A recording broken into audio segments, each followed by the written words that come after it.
Irmãos, vamos, antes da abordagem da palavra, eu gostaria de ler um salmo para o fortalecimento de todos nós, em momento tão delicado como esse que nós estamos atravessando. Eu peço à igreja para me acompanhar no salmo de número 104. Bendize, ó minha alma, ao Senhor. Senhor Deus meu, Tu és magnificentíssimo. Estás vestido de glória e de majestade. Ele se cobre de luz como de um vestido. Estende os céus como uma cortina. Põe nas águas as vigas das suas câmaras, faz das nuvens o seu carro, anda sobre as asas do vento. Faz dos seus anjos espíritos, dos seus ministros um fogo abrasador. Lançou os fundamentos da terra, ela não vacilará em tempo algum. Tu a cobriste com o abismo, como com um vestido. As águas estavam sobre os montes. À tua repreensão fugiram. À voz do teu trovão se apressaram. Subiram aos montes, desceram aos vales, até o lugar que para elas fundaste. Termo lhe puseste, que não ultrapassarão, para que não tornem mais a cobrir a terra. Tu que fazes sair as fontes nos vales, as quais correm entre os montes, dão de beber a todo animal do campo. Os jumentos monteses matam a sua sede. Junto delas, as aves do céu terão a sua habitação, cantando entre os ramos. Ele rega os montes desde as suas câmaras. A terra farta-se do fruto das suas obras. Faz crescer a erva para o gado e a verdura para o serviço do homem, para fazer sair da terra o pão. E o vinho que alegra o coração do homem, e o azeite que faz reluzir o seu rosto, e o pão que fortalece o coração do homem. As árvores do Senhor fartam-se de seiva, os cedros do Líbano que ele plantou, onde as aves se aninham. Quanto à cegonha, a sua casa é nas faias. Os altos montes são para as cabras monteses, e os rochedos são refúgio para os coelhos. Designou a lua para as estações. O sol conhece o seu ocaso. Ordenas a escuridão e faz-se noite, na qual saem todos os animais da selva. Os leõezinhos bramam pela presa e de Deus buscam o seu sustento. Nasce o sol e logo se acolhem e se deitam nos seus covis. Então sai o homem à sua obra e ao seu trabalho até a tarde. Ó Senhor, quão variadas são as tuas obras! Todas as coisas fizeste com sabedoria. Cheia está a terra das tuas riquezas. Assim é este mar grande muito espaçoso, onde há seres sem número, animais pequenos e grandes. Ali andam os navios e o Leviatã que formaste para nele folgar.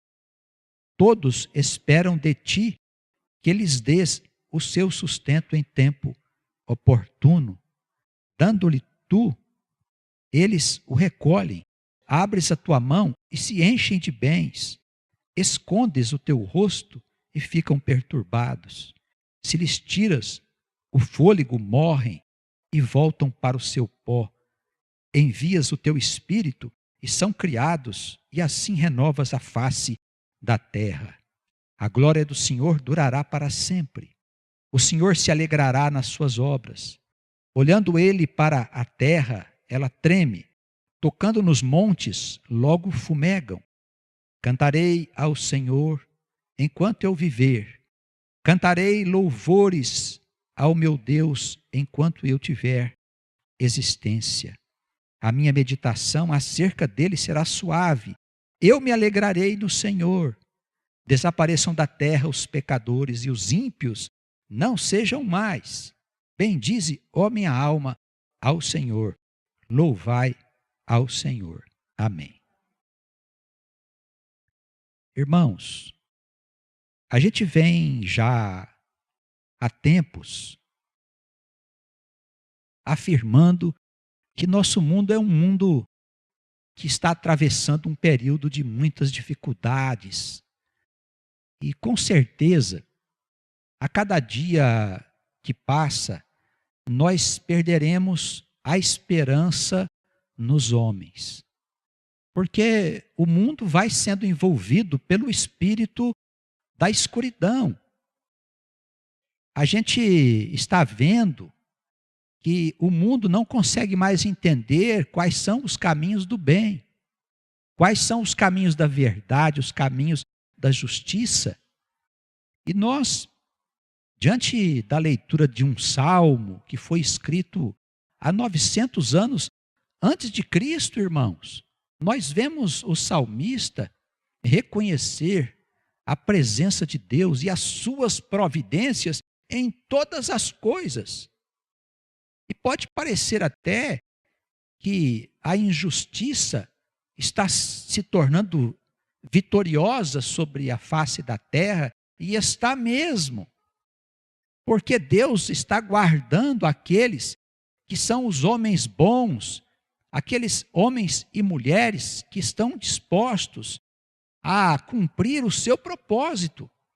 E será que algum de nós, mediante a poesia desse salmo, que fala das providências de Deus em todos os detalhes, será que algum de nós pode duvidar em sã consciência que o Senhor, Ele está nos céus, alheio às coisas que estão se passando nesse mundo? Irmãos, o príncipe desse mundo já está julgado. É tempo do inimigo fazer a desordem dele na terra, irmãos. Ele o fará. Mas o Senhor já separou aquele remanescente, como ele fez em muitos períodos da história do seu povo. Embora houvesse uma corrupção generalizada, embora as coisas erradas tomassem frente de tudo aquilo que estava naquele período acontecendo, o Senhor separou sempre um remanescente para ele. E o povo de Deus, ele está sendo guardado para propósitos muito maior do que esses propósitos que os homens têm aí apresentado como a solução para os problemas dessa humanidade. Nós sabemos que eles estão aí há muito tempo e que as suas doutrinas políticas e que os seus ensinamentos filosóficos e que a sua moralidade é nada, vem do espírito desse mundo, não há verdade neles. E se há verdade no coração de um desses homens, ou de uma parte desses homens, tenha certeza que eles estão sendo guardados para coisas bem melhores do que essas que estão sendo disputadas. Os irmãos podem ter a certeza que Deus não cochila. Ele está cuidando de tudo como Ele sempre cuidou. Como disse aqui o salmista, na sua descrição poética da presença de Deus, está manifesto em todas as coisas. Confiemos firmemente neste Deus e nas suas providências, porque veremos muitas injustiças ainda. Nós veremos muitas coisas tristes acontecendo à nossa volta. Mas quando parecer que eles estão tendo vitória, virá uma repentina destruição. Vamos ter fé, confiança e seguir na nossa esperança. A nossa esperança não pode residir na carne. Maldito é o homem que faz da carne o seu braço, diz a palavra de Deus.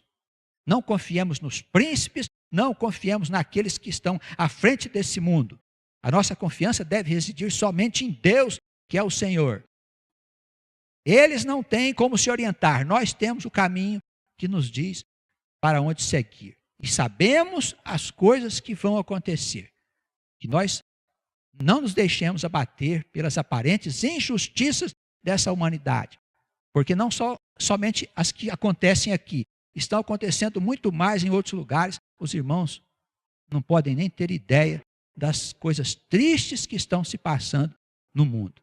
Mas o Senhor está cuidando e vendo todas as coisas.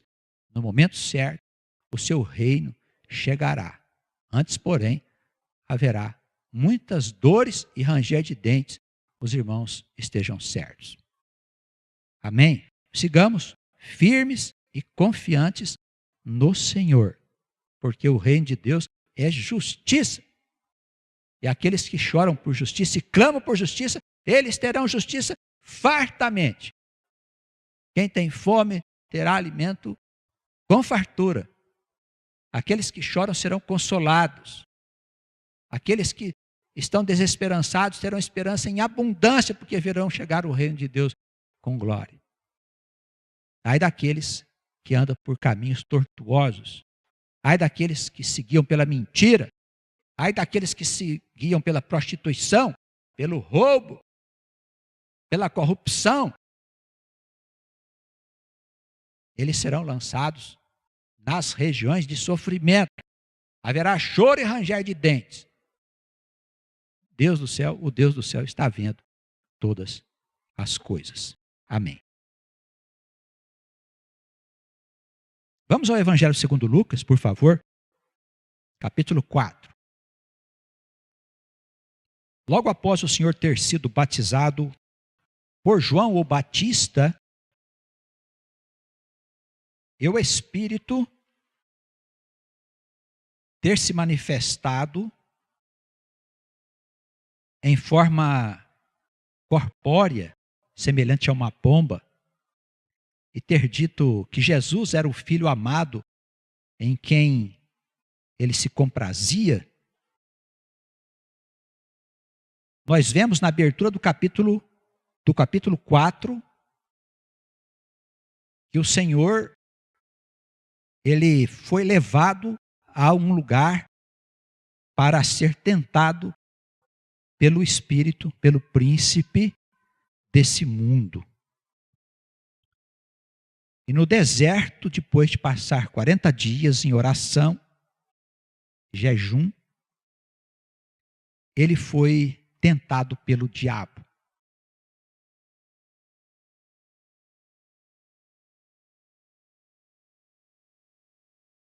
E o diabo lhe disse: se tu és o Filho de Deus, dize a esta pedra que se transforme em pão. Jesus lhe respondeu, dizendo: está escrito que nem só de pão viverá o homem, mas de toda a palavra de Deus.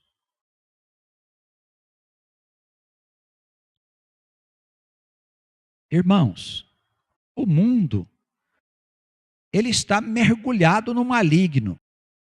O apóstolo João nos diz, na sua epístola, que nós vivemos num ambiente hostil às coisas de Deus. O ambiente na terra, o ambiente psíquico, os costumes e todas as coisas concorrem para que o homem ele se envolva na mentalidade temporal, para que ele tenha facilidade e se deixe levar pelas coisas desse mundo apenas. A ideia comum que nós temos da vida é que nós nascemos aqui e vivemos a nossa experiência pessoal, uns felizes, outros na tristeza, uns na riqueza, outros na pobreza, e alguns até na injustiça, e que nós finalmente morremos e tudo acabou.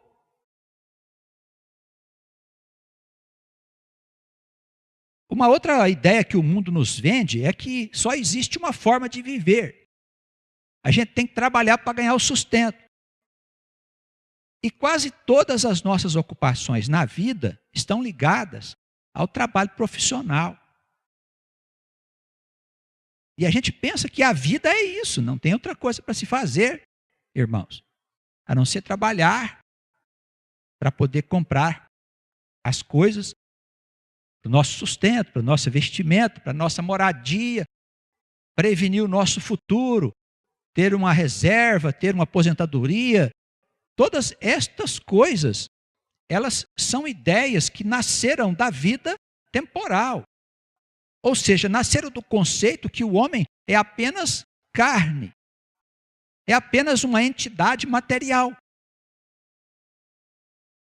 As pessoas falam de fé, as pessoas falam de Deus, as pessoas falam de Cristo, mas elas falam dele apenas se referindo a alguém que possa ajudá-las a viver aqui nesse mundo e a ser bem-sucedida, ou pelo menos dar conta das suas obrigações.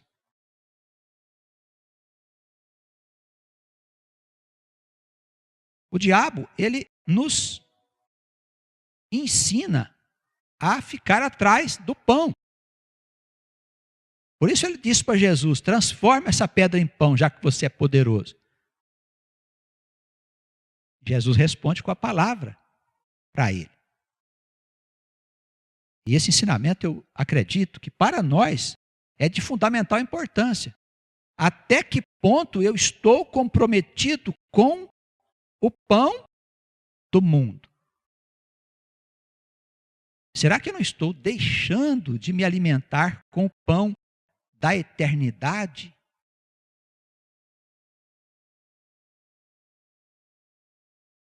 O meu corpo precisa comer para viver. Nós temos essa certeza?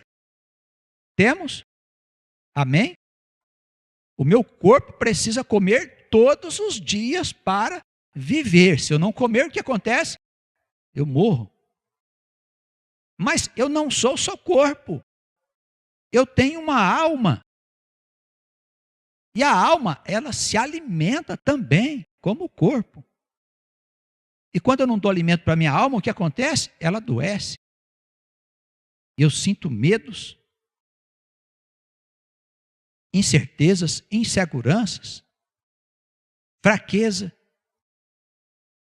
dúvidas. Tenho medo do futuro. Tenho medo de amanhecer com uma enfermidade grave, de estar doente de um câncer, de uma coisa que possa tirar minha vida. As coisas à minha volta não vão bem. Por quê? Porque os processos psíquicos da nossa alma, a nossa capacidade de realizar as coisas, está muito ligada à saúde da minha alma. Os nossos pensamentos, a capacidade de pensar, não é do cérebro. Irmãos, o cérebro é apenas o instrumento aonde a alma se manifesta. É através do cérebro que a nossa alma manifesta a sua inteligência.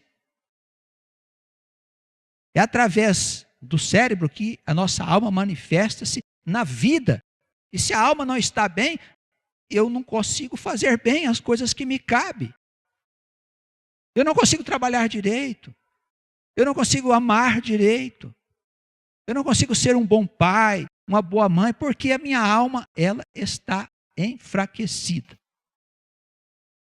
Fique 2, 3, 4 dias sem comer, você vai começar a ficar meio assim, meio cambaleante. E se insistir, você vai para a cama.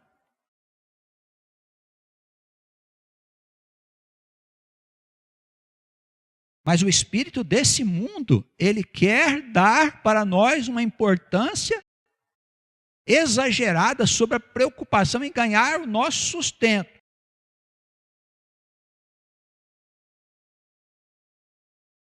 Chega a ponto da gente não ter tempo para Deus. Não temos tempo para Deus, não dá. Infelizmente, minha vida está muito ocupada. E vir à igreja uma vez por semana para ouvir a palavra de Deus é uma dificuldade. E às vezes o pastor se estender muito, passar dos 40 minutos, 50, já dá vontade de sair correndo e ir embora, irmãos.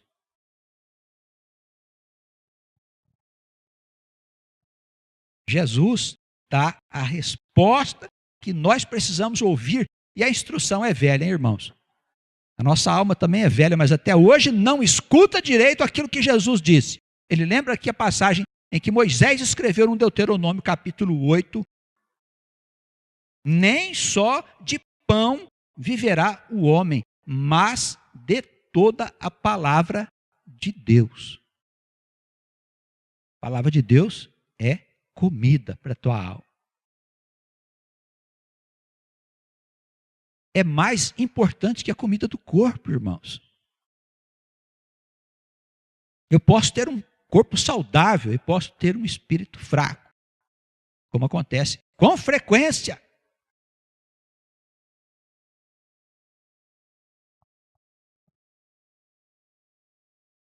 Satanás não ficou satisfeito, pegou o Senhor, levou o Senhor até um alto monte. Deve ser um lugar muito alto.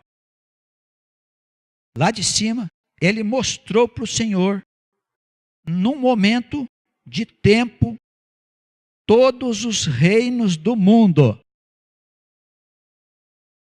Ele não mostrou 2 reinos, 3 reinos, 10 reinos. Ele mostrou todos os reinos do mundo para o Senhor.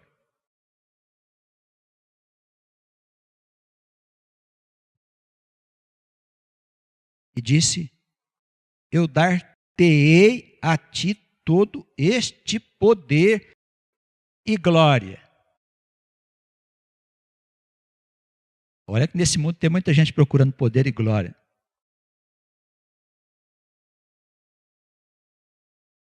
Nós acabamos de ver as disputas eleitorais do país. Poder e glória.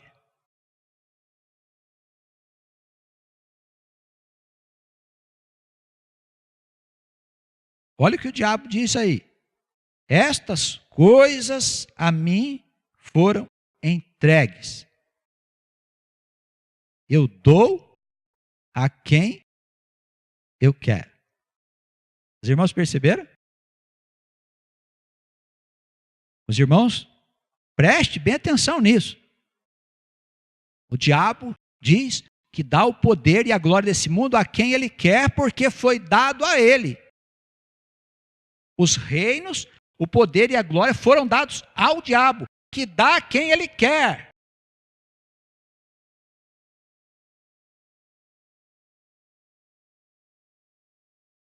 Preste bem atenção para você não se deixar enganar pelas glórias e pelo poder desse mundo. O poder desse mundo é do Satanás.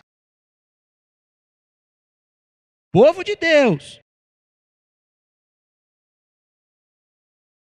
O Espírito Santo tem dito que você não veio aqui no mundo para consertar o mundo. Povo de Deus, acorda! Jesus Cristo é o Senhor. O reino é do Senhor. O reino não chegou ainda não, da justiça. Não é o homem que vai fazer o reino da justiça. Preste atenção nisso. Por melhores que sejam as intenções dos homens, irmãos, os que são verdadeiros serão separados para Deus. Porque quando vier o tempo, o mundo vai ter necessidade de lideranças em todos os departamentos da vida. Preste atenção. A revolução que vai acontecer no mundo, as mudanças que devem acontecer nos próximos anos, elas acontecerão em todas as nações, povos e línguas. E o Senhor adquirirá para si o seu povo, o remanescente, os homens de bem, as mulheres, em todos os departamentos e seções da vida, para a reconstrução desse mundo, irmãos.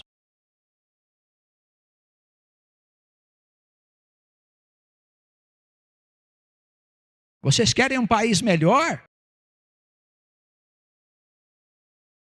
Deus quer um mundo melhor, não é um país, não. Ele vai implantar aqui o reino dele em breve tempo. E vai enxotar daqui aqueles que servem a Satanás. E sequer fala o nome de Deus, né? Não fala o nome de Deus porque não são dele. Querem tirar os crucifixos de todos os lugares, porque não querem lembrar da cruz. Espera. Aguarde. A justiça que vem dos céus não vai tardar. Preste bem atenção nessa passagem, porque você precisa compreender o que está acontecendo. O diabo mostrou tudo para o Senhor. Está vendo os reinos desse mundo, a sua glória, o seu poder. Está vendo lá, como se fosse aqui, em cima do monte, e lá embaixo os reinos.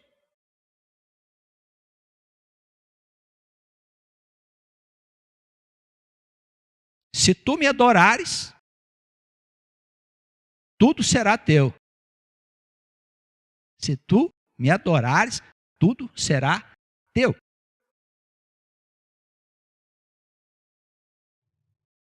O poder e a glória pertencem a mim. Eu dou para quem eu quero. Isso já responde algumas perguntas aí dos irmãos em relação aos acontecimentos atuais.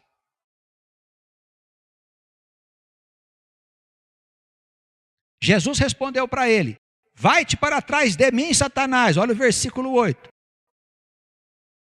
Porque está escrito o quê? Adorarás o Senhor teu Deus e só a Ele servirás. Amém? Vamos continuar com o nosso Deus, adorando e servindo ao Senhor. Deuteronômio, capítulo 6, desde o Antigo Testamento. Para que não fique dúvidas.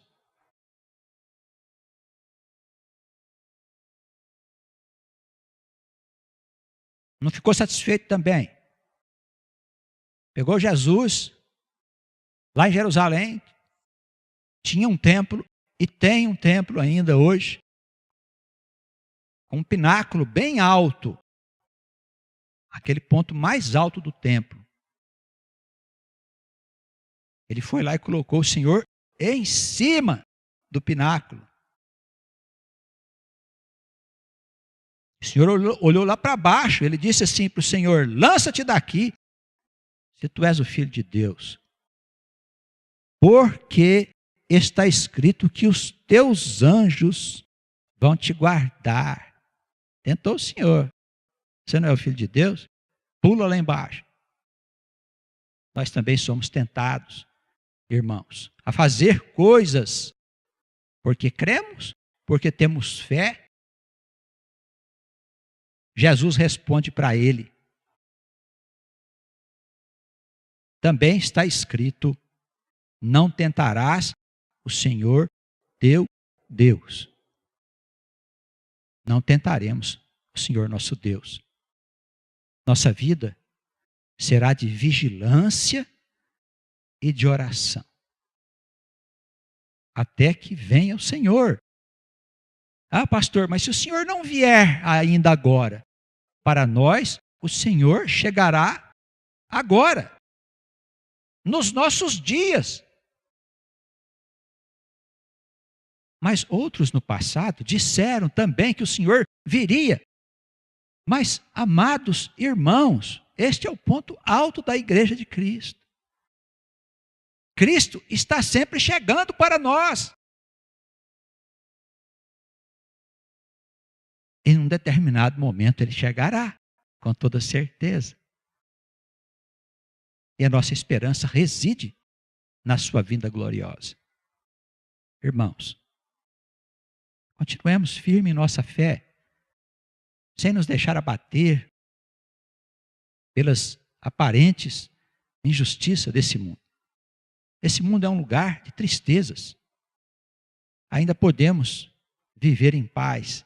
Apesar de todas as dificuldades que nós atravessamos, estamos num país onde temos liberdade para anunciar a palavra de Deus. Onde alguém comete uma injustiça conosco e nós vamos até a delegacia para fazer um boletim de ocorrência. E nós podemos processar a pessoa que nos prejudicou. E se alguém nos acusar de alguma injustiça, seja do que for, nós podemos contratar um advogado para nos defender. Os irmãos, percebe como nós estamos num país onde nós temos liberdade e nós devemos agradecer a Deus por isso, irmãos. E bendizer a Deus por isso. Porque existem lugares por aí que você não pode nem ficar com a Bíblia na mão. Esses dias atrás, um americano que visitava a Coreia do Norte, ele saiu do hotel, esqueceu a Bíblia no criado mudo. Prenderam o homem. Ele foi para o aeroporto. A camareira foi arrumar o seu apartamento. Quando ela abriu, o criado e viu a Bíblia lá dentro, a mulher entrou em desespero. Veja só a situação que vivemos. Aí, com a intercessão do presidente da República, lá dos Estados Unidos, eles conseguiram libertar o homem, porque ele esqueceu a Bíblia no hotel. Se um dia você for passear no Egito, não tem mais muita coisa para ver lá, mas, enfim, se for, não leve Bíblia. Emirados Árabes, não leve sua Bíblia. Você não passa do aeroporto, se você não for preso no aeroporto. Os irmãos, entendem o que é o império do mal? Por que eles não gostam da Bíblia? Porque Jesus ensina que todos os homens são iguais. Jesus ensina a tratar a mulher com respeito. Nesses lugares, as mulheres são maltratadas. Injustiças é o que mais existe, irmãos. Então, apesar de todas as dificuldades que a gente vive, nós estamos num país abençoado por Deus. Não vamos maldizer o nosso país, não. Vamos crer no Senhor e seguir confiantes, porque a vitória é de Cristo. E a vitória é de todos os homens do bem, todos os homens verdadeiros, sinceros, honestos e que querem o bem dessa humanidade. Eles fazem parte do remanescente de Deus. Eles estarão à frente da reconstrução desse mundo. Estejamos preparados, pois antes de nascer a criança costuma ter muita dor no parto. Deus abençoe a igreja e os irmãos que estão recebendo a palavra em outras cidades. Amém.